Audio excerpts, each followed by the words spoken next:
உங்கள் இல்லங்களில் வந்து உங்கள் உள்ளங்களை உயிர்ப்பிப்பது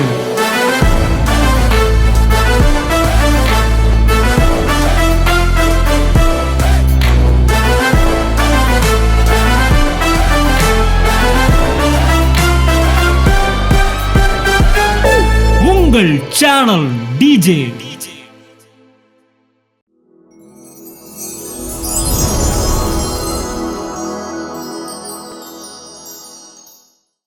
ஜெமிமா பெத்தானியாபுரம் மதுரையில் தான். ஸோ மேரேஜ் வந்து எங்களுக்கு 2021 செப்டம்பரில் ஆச்சு மேரேஜ் எங்களுக்கு. ஸோ 1.5 இயர்ஸ் வந்து குழந்தை இல்லை எங்களுக்கு 2 பேருக்கும். ஸோ அந்த டைமில் வந்து ஸோ எல்லாம் சுற்றி இருக்கிறவங்க வந்து எல்லாம் கேட்க ஆரம்பித்தாங்க. ஸோ அதுக்கப்புறமேட்டு ஹாஸ்பிட்டலில் போவோம்னு சொல்லிட்டு ஹாஸ்பிட்டலுக்கு போனோம். ஒரு 2 தடவை வந்து 2 ஹாஸ்பிட்டலுக்கு நாங்கள் போனோம். நாங்கள் ஃபஸ்ட் டைம் வந்து ஜூன் மந்த்து போல் போனோம். ஸோ அங்கே போய் பார்க்குறப்ப எல்லாமே அவங்க வந்து ஸ்கேன் எடுக்க சொன்னது, அப்புறம் டெஸ்ட் எடுக்க சொன்னது எல்லாமே பார்த்துட்டு எல்லாமே நார்மலாக இருக்குது. ஸோ நீங்கள் நேச்சுரலாகவே நீங்கள் ட்ரை பண்ணலாம்னு சொல்லிட்டாங்க. ஸோ அதுக்கப்புறமேட்டும் எனக்கு அடுத்தும் வந்து நான் வந்து கன்சீவ் ஆகலை. ஸோ அடுத்த ஒரு செப்டம்பர் மந்த் போல் அடுத்த ஹாஸ்பிட்டல் நாங்கள் வந்து இன்னொரு ஹாஸ்பிட்டல் நாங்கள் வந்து போனோம். ஸோ அப்போ போகும்போது அப்பையும் பார்த்துட்டு ஸோ எல்லாமே நார்மலாக இருக்குது, ஸோ உங்களுக்கு எந்த ப்ராப்ளமுமே இல்லைன்னு சொல்லி சொன்னாங்க. ஸோ அந்த ஹாஸ்பிட்டலில் வந்து ஒரு 3 மந்த்ஸ் தான் போனோம். செப்டம்பர், அக்டோபர், நவம்பர் 3 மாதம் தான் போனோம். ஸோ டிசம்பர் மாதம் அதுக்கப்புறம் சரி போவேண்ணா சொல்லி நாங்களே வந்து முடிவு பண்ணி விட்டுட்டோம். நாங்கள் எனக்கு பின்னாடி கல்யாணம் ஆச்சு. ஃப்ரெண்ட்ஸோ சொந்தக்காரங்க அந்த மாதிரி வரும். அப்போ வரும்போது வீட்லேயும் கஷ்டம் இருக்கும். வெளியே பார்க்குறவங்க எல்லா பேருமே கொஞ்சம் கஷ்டப்பட்டு அவங்க அம்மாட்ட பேசுவாங்க. அம்மா கொஞ்சம் கஷ்டமாக இருந்தாலும் அம்மா சப்போர்ட்டிவாக இருப்பாங்க. ஆனால் இருந்தாலும் எங்களுக்கே கஷ்டமாக இருக்கும். எப்பயாச்சும் உட்காந்து அழுவோம். அழுவேன் நான். அதுக்கப்புறம் அவங்க வந்து கன்சல்ட் பண்ணிடுவாங்க. ஓகேம்மா விடு, தேவன் நமக்கு தருவார். ஃபஸ்ட்டு 6 மந்த்துக்கு வந்து நாங்கள் எதுவுமே நாங்கள் யோசிக்கலை. ஸோ எல்லோரும் கேட்குறப்ப வந்து ஆமாம் நம்ம வந்து பேபி நமக்கு ஒன்றும் இல்லையே நமக்குன்னு அதுக்கப்புறமேட்டுனா ஒரு தாட்டே எங்களுக்கு வர ஆரம்பிச்சிச்சு. எங்களுக்கு ரொம்ப கவலையாக இருக்கும். நிறையா வருத்தங்கள் வரும், அழுகைகள் வரும். நான் வெளியே காட்ட மாட்டேன் அழுகையை. மேக்ஸிமம் எனக்கு வரும், ஆனால் வெளியே காட்ட மாட்டேன். வீட்டில் தான் அழுவாங்க. அழுகும்போது நான் அவங்க சமாதானப்படுத்த அவங்களுக்கும் ஒரு வேர்டு வந்துச்சுன்னா, யுத்தம் செய்வார் கர்த்தர், உனக்காக யுத்தம் செய்வார், எனக்கும் கர்த்தர் யுத்தம் செய்வார்னு தான் வேர்டு வரும். அந்த வேர்டை தான் சொல்லி சொல்லி அவங்கள ஆதரவுப்படுத்துவேன். ஸோ அதுக்கப்புறம் வந்து 2023 ஜான்வரியில் தான் வந்து அன்னை ஒரு சின்ன ஸ்பார்க் மட்டும் சொன்னாங்க. இதோ பிள்ளைகள் கத்தரால் வரும் சுதந்திரம், கற்பத்தின் கனி அவரால் கிடைக்கும் பலன். ஸோ அது இங்கிலீஷ் பேப்பரில் எப்படி இருக்குன்னா, children's are gift from the காட்னு சொல்லி இருக்கு. ஸோ வந்து பிள்ளைங்க வந்து கடவுள் கொடுக்குற கிஃப்ட்டுன்னு சொல்லி சொன்னாங்க. ஸோ அது வந்து ஒரு சின்ன ஸ்பார்க்காக சொல்லி முடிச்சுட்டாங்க அண்ணே. பட் ஆனால் அந்த வசனம் எனக்கு அது ரொம்ப எனக்கு டச்சிங்காக இருந்துச்சு. இந்த வருஷத்தில் கர்த்தர் உங்களுக்கு ஒரு குழந்தையை தருவார். நன்மையான எந்த ஈவும் பூரணமான எந்த வரமும் பரத்திலிருந்து உண்டாகி ஜோதிகளின் பிதாவின் இடத்தில் இறங்கி வருகிறது. உங்களுக்கு கர்த்தர் நல்ல ஒரு குழந்தை இந்த வருஷம் தருவார். ஸோ அந்த டைமில் வந்து நான் யோசித்தேன், அப்போ அந்த சில்ட்ரன் வந்து பேபி வந்து காடு தர கிஃப்ட்னா அதுக்கு நான் எதுக்கு வந்து செலவு பண்ணணும்? ஹாஸ்பிட்டல்னு இப்போ எதுக்கு ட்ரீட்மெண்ட் பார்த்து நான் எதுக்கு செலவு பண்ணணும்? அது இல்லாமல் இப்போ கிஃப்ட்டுன்னு சொல்லியிருந்தால் அது எனக்கு ஃப்ரீயாக தானே வரணும். அப்போ வந்து மார்ச் மந்த் என் பர்த்டே. திருப்பி அன்னைகிட்ட ப்ரேயர் பண்ண போகிறப்ப அன்னை மார்ச் மந்தில் சொன்னாங்க, உனக்கு எல்லாரும் ஒரு பர்த்டே கிஃப்ட் கொடுத்துருப்பாங்க, பட் தேவன் உனக்கு கொடுக்குற கிஃப்ட் வந்து கற்பத்தின் கனி. அடுத்த வருஷம் பர்த்டேப்போ கையில் ஒரு குழந்தை இருக்கும். இதுதான் வந்து அன்னை சொன்னது. அந்த மந்த்து வந்து ஆஃபரிங் கொடுத்து ப்ரேயர் பண்ணும்போது எங்களுக்கு முன்னாடி ஒரு கப்பிள் ப்ரேயர் பண்ணாங்க. ஸோ அவங்களோட பேபி வந்து அன்னை எங்களுக்கு ப்ரேயர் பண்ண ஸ்டார்ட் பண்ணிட்டாங்க. அந்த பேபி வந்து திருப்பி போன பேபி திருப்பி வந்துச்சு. வந்து அண்ணனையும் இவங்களையும் கூப்பிட்டு பாய் சொல்லிட்டு போச்சு.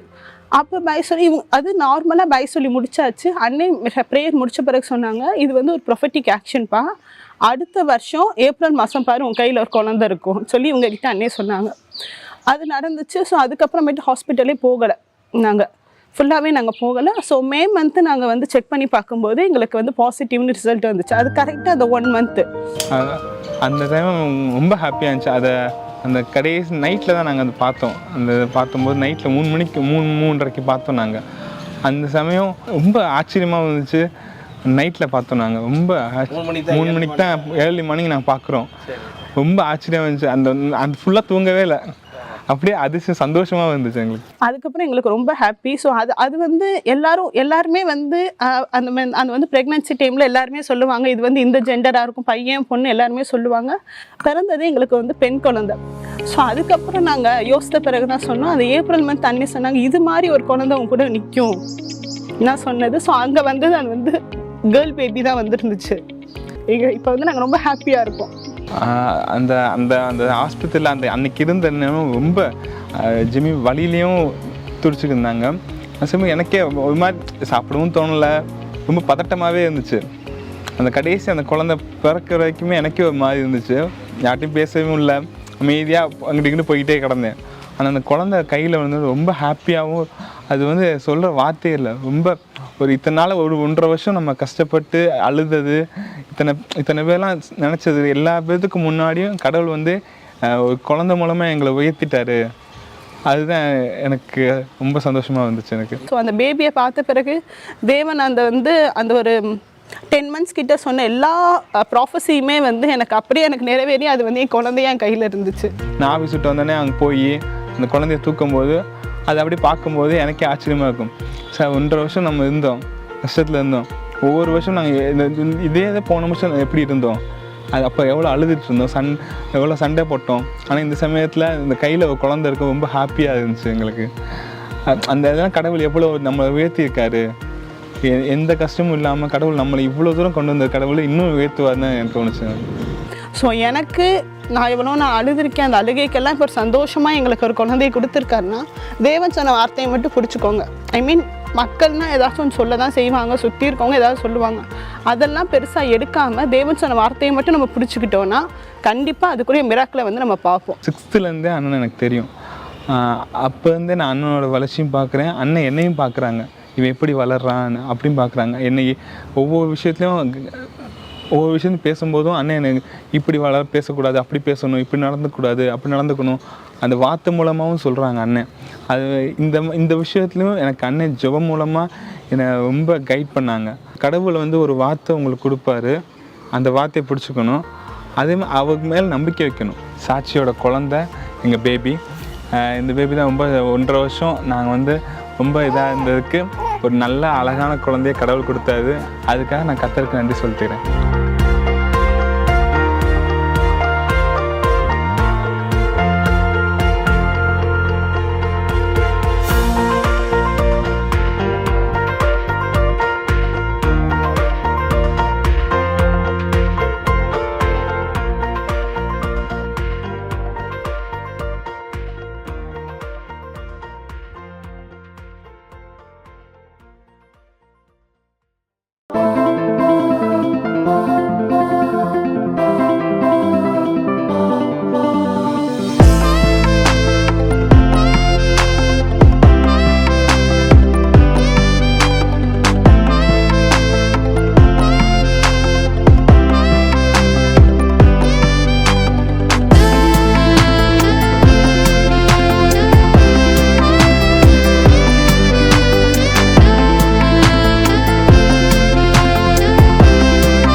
உங்கள் இல்லங்களில் வந்து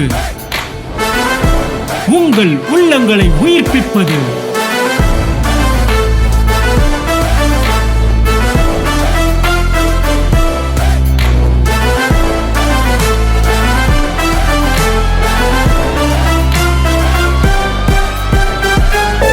உங்கள் சேனல் டிஜே.